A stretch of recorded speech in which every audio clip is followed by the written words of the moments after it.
Let's get right into it. Hello and welcome to my 75 Hard Video Journal, where I do hard things for 75 days and then I get on camera and talk about doing hard things for 75 days. Today is day 31, Wednesday, June 28th, 2023. Day 31 of my 75 Hard Journey. That means I got 30 days in the books, y'all. 30 days in the books, and I'm crushing it. I'm killing it. I'm destroying it. I'm annihilating it. I am wreaking havoc on it, and we're having a good time. We're enjoying it, and we're killing it. 30 days in, and it's fun. It's fun. It's definitely a journey. I'm definitely learning a lot. Definitely growing a lot. This is the most growth I've done in this short amount of time, and a decent amount of time, y'all. A decent amount of time. So I'm enjoying the process, enjoying everything that comes with it. And let's give you guys a recap. So yesterday was day 30. Today's day 31. Did I say day 31? I hope I said day 31 in the beginning. So yesterday was day 30, and it was my second day of the dopamine detox. So what I'm learning with the dopamine detox is I used to be very dependent actually on just multitasking. I used to multitask a lot. So even things like brushing my teeth or cooking food or eating, I used to always have something on. So maybe I would have a YouTube video of something that I'm watching. That usually is a YouTube video. That's usually what it is.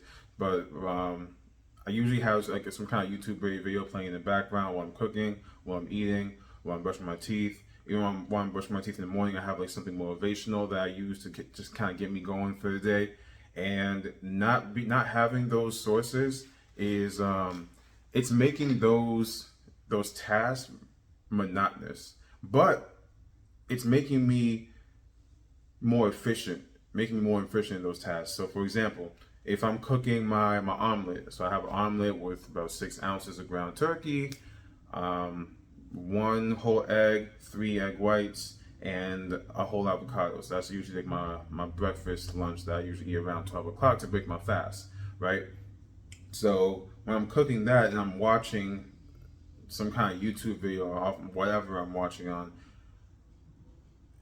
I take longer to do it. So I take breaks intermittently. I'm watching the video, see what's going on, and I'm just taking breaks, and I'm not fully present when I'm cooking my food. So when I do that, it takes longer to cook my food. So that saves me time, and it opens up more time that I previously didn't really see as available. So for example, if I opened up an hour to cook, I might be able to cook it and really cook it in about 35-40 minutes if I really put all my attention to it.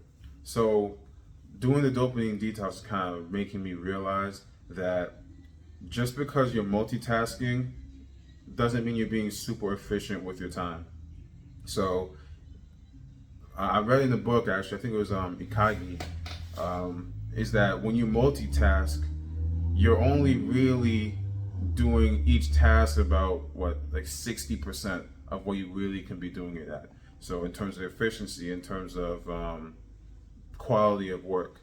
So when you multitask, you're sacrificing and you're giving away that quality, you're giving away that efficiency and whatnot. So that's something that I've been working with, guys.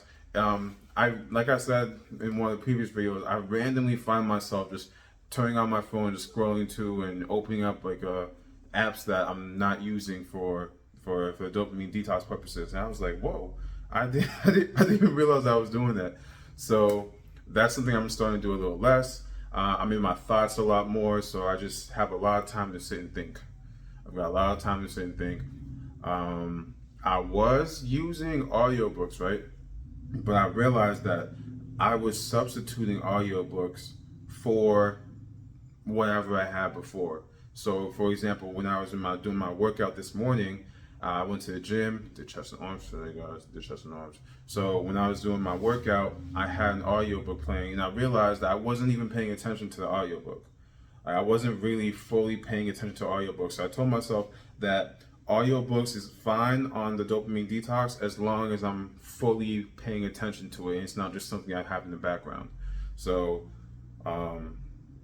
that's how I've been using my audiobooks as something in the background. But the thing is that even if it's not something that I have in the background, then I'd rather just use a physical book. I'd rather use a physical book, that way I can highlight. So my audiobooks is now only going to be used for my cycling or my walking. So my cycling, my walking workouts, if I'm doing that, then I'm only going to be using for those two, because those two I can really focus more on the audiobook as opposed to focus on what I'm doing. So if I'm doing a strength training workout at the gym, I'm focused on getting my sets in. I'm focused on pushing this weight, you know.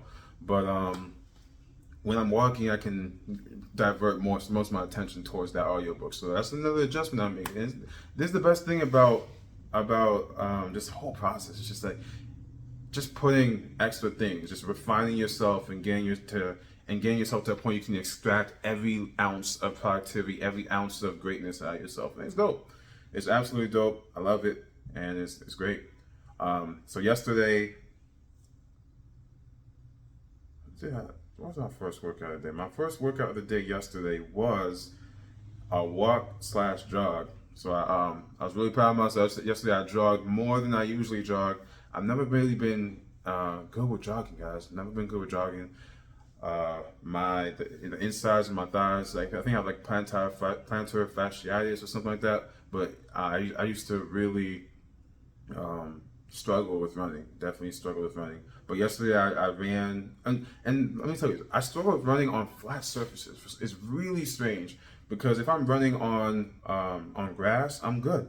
But when I'm running on flat surfaces like sidewalks and concrete and stuff like that, the inside of my thighs and like the inside of my legs, my calves, it just kind of gets this like really, really strange, tender tightness. I've seen doctors about it, but they never tell me anything of substance, so whatever. But with me being healthier and whatnot, I'm definitely feeling better on that end. So I was able to jog a lot more than I usually do yesterday. So that was definitely a win. Yes, that was my first workout. My second workout was my Muay Thai training, and yesterday we had a sparring day. So it was a whole session just for sparring. So I sparred maybe at least we spent like a whole hour sparring. I would say at least a good 6, 7, 8 guys back to back to back to back. And whew, y'all.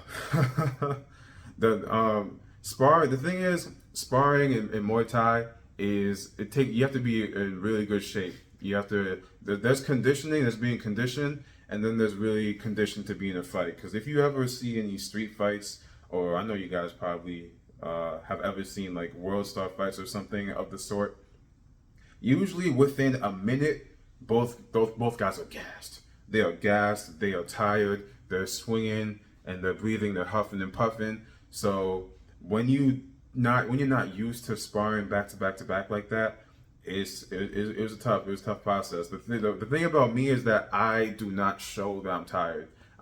It's from the old football mentality. Never let them see that you're tired. So even if you're tired, don't put your hands on your knees. Don't put your hands on your hip. Don't even put your hands on your head. Just stand like you can go 10 more rounds. So that's kind of the same mentality that I took into yesterday's sparring session. But man, I was gassed, but I just kept fighting through it. And I went up with a lot of good guys, man. I went up with a lot of good guys. I got my fair share of productivity in, but there were a lot of good guys there, and they got their fair share in too. So as someone that started Muay Thai, a couple of months ago, maybe 2 months in, and this is my first day with them actually sparring for the whole session, I think I did pretty well. I definitely have a lot of room to improve, and it's going to be a fun process, guys. It's going to be a fun process because there were a lot of good guys there, and I learned a lot of good stuff, and it was exciting, y'all. It was exciting. The Muay Thai is really what's putting this challenge together, man. The Muay Thai, all the MMA really. The Muay Thai, the Jiu-Jitsu that I'm going to be starting tomorrow. That's where it's at. That's where it is. That's why I'm really happy. That's what I'm doing. That's why I'm communicating a lot, just talking to a lot of guys there, getting their insight. The owner is a really chill dude. So we're rolling on that end, man. That's definitely part of the journey that's making it worthwhile. That's something that I have at the end. When I wake up at 5 or 5:30 in the morning, I can look forward to 7 or 8 at night when I have my Muay Thai, when I have the MMA stuff that I'm gonna do. So it makes it all worth it. It makes me enjoy the process, and that's one of the best parts about working on yourself is finding ways to enjoy that process, finding stuff that gives you actually something that you can get excited for, something that you would do for free, you know. So that was something that I lacked a lot. Like I was definitely like always a hard worker, right? But last year I would just be constantly work, and I would get burnt out.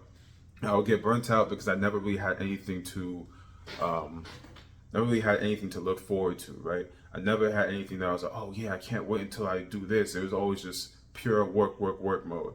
And so now that I got my Muay Thai, and I'm enjoying that. That's really like the highlight of what I do. It drives me to push more weight. It drives me to be more conditioned. Conditioning is a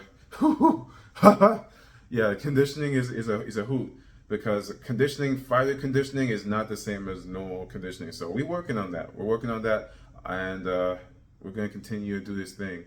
We're definitely gonna continue to do this thing. And yeah, like I said, man, I did a lot of sparring yesterday. There's definitely a lot of beasts at the gym.